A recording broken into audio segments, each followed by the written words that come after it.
To je zelo težko on the cheap začeti, oziroma se padeti nekako noter, če želiš full body, right? Kaj je? Kaj Ne, eno vprašanje še imam tu, Ja. ker sem pa tudi slišal pač eno kolegico, ko je dejansko delala v podjetju, ko so delali fursuite. To dejansko obstaja v Sloveniji kot tak, ker ona je bila artist, pa je risala, ker so pa potem dizajnirali. Pa v Sloveniji. V Sloveniji. Obstaja podjetje, sem niso glih fursuti, vem, da obstaja podjetje, ki dela maskote.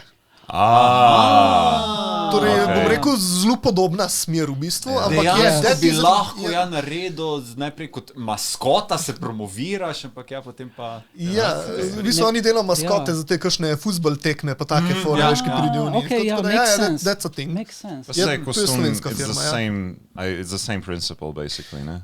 Ali se razlikuje? Zelo v teoriji, no, predvsem se razlikuje sama struktura, kaj mora zdržati, na kakšen način se sestavlja, pa tako Pa naprej. spet bolj industrijsko je narejeno, Ja. to ni persona, sprav ni nek individualen to mi je jasno, ampak tako glede kvalitete je Vse. verjetno je pač sam kostum, pač furry kostum pač Ja, bolj kvaliteten, Bolj ne. kvaliteten, ker Ja. bom rekel, taki kostumi tudi hočeš, da full dlje zdržijo. Ja. Ja, to je res. Absolutno, če boš to dal za en kostum, nečeš, da ti pač po 2 letih razpade. Make sense. Make sense. Ali pa splesni.